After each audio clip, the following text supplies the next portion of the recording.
আসসালামু আলাইকুম। আপনারা জানেন যে আমি গরুর জন্য ঘর তৈরি করতেছি। সম্পূর্ণ কাজ এখনও শেষ করতে পারি নাই। মাঝপথে একটু টাকার ক্রাইসিসের জন্য কাজ থেকে আটকা পড়েছি। ইনশাল্লাহ খুব শীঘ্রই আবার শুরু করব এবং তাড়াতাড়ি শেষ করে দিব কাজটা। যেহেতু মাঝখানে একটু ব্রেক পেয়েছি তার সুযোগেই ভাবলাম যে একটু ইলেকট্রিকের কাজটা সেরে ফেলি। যেহেতু 5টা গরুর জায়গা বলতে গেলে 20 ফিটের একটি ঘরে একটা ফ্যান দিয়ে কাভার হয় না। আগের গোয়াল ঘরে একটা ছোট পাগলু ফ্যান ছিল। বর্তমানে যে জায়গাটা করেছি সেই ঘরটাতে তো আর পাগলু ফ্যান দিয়ে কাভার করা যায় না। তাই আমার রুমে যেই ফ্যানটা ছিল বড় সিলিং ফ্যানটা, সেই ফ্যানটা আমি গরুকে দিতেছি। আমি তো সচরাচর এমনিতেই বাইরে থাকি, আমার অতটা ফ্যানের প্রয়োজন হয় না। তাই আমার ফ্যানটা আমি গরুকে দিলাম, আমি পরে একটা কিনে নেব সময় মতো সুযোগ বুঝে। যেহেতু নেশার পেশা আমার একটাই, গরু পালন করা।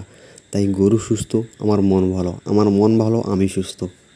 তাই নিজের গরমের তোয়াক্কা না করেই আমার ফ্যানটা আমি গরুকে দিয়ে দিলাম।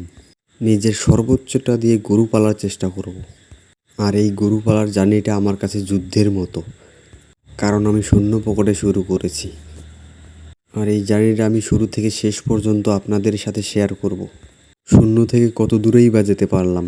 এই চ্যানেলে আমি অন্যান্য কৃষি সম্পর্কিত তথ্য আপলোড করব। আপনাদের দেখাবো আরও একটা গ্রামীণ জীবন, ভিলেজ লাইফস্টাইল। আশা করি আপনারা আমার পাশে থাকবেন এবং আমাকে সাপোর্ট করবেন। আর কমেন্ট করতে যেন ভুলবেন না। কী বিষয়ে ভিডিও চান, কোন কোন বিষয়ে জানতে চান আমাকে বলবেন, আমি আপনাদের জানানোর চেষ্টা করব।